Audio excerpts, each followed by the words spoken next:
సర్కారీ guide from Shankar YouTube ఛానల్కు స్వాగతం. స్టడీ లీవ్ యొక్క చట్టబద్ధత మరియు ప్రాథమిక సూత్రాలు. ఆంధ్రప్రదేశ్ రాష్ట్ర ప్రభుత్వ ఉద్యోగులకు స్టడీ లీవ్ మంజూరు అనేది ప్రాథమికంగా ఫండమెంటల్ రూల్స్ ఎఫ్ఆర్ లోని రూల్ 84 ఆధారంగా జరుగుతుంది. ఈ నిబంధన సాధారణ ఏపీ లీవ్ రూల్స్ 1933 కింద వచ్చే సాధారణ సెలవుల నుండి పూర్తిగా భిన్నమైనదిగా పరిగణించబడుతుంది.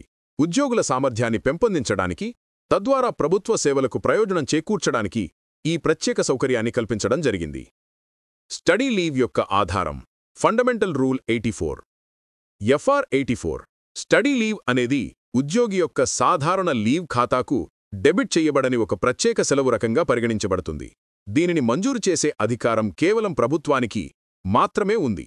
ఇది ఉద్యోగి యొక్క శాఖ లేదా కార్యాలయం యొక్క అధిపతి హెడ్ ఆఫ్ ఆఫీస్ ద్వారా మంజూరు చేయబడదు.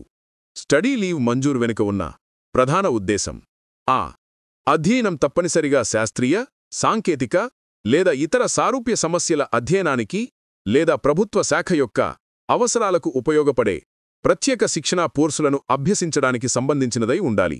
వాళ్ళు మన యూట్యూబ్ ఛానల్ని ఇంకా సబ్స్క్రైబ్ చేసుకోలేకపోతే సబ్స్క్రైబ్ చేయవలసిందిగా కోరుతున్నాము. అర్హత మరియు సర్వీస్ కండిషన్లు.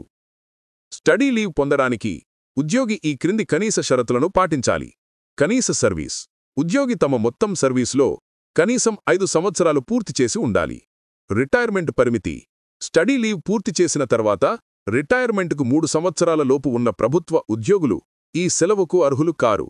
ఈ నిబంధన ఉద్యోగి అధ్యయనం ద్వారా పొందిన నైపుణ్యాన్ని ఉపయోగించి కనీసం 3 సంవత్సరాల పాటు ప్రభుత్వానికి సేవ అందించాలని నిర్ధారించడానికి ఉద్దేశించబడింది.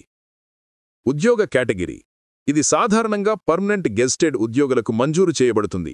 నాన్ గెజిటెడ్ ఉద్యోగులకు మంజూరు చేయడం అనేది చాలా అసాధారణమైన సందర్భాలలో మాత్రమే జరుగుతుంది.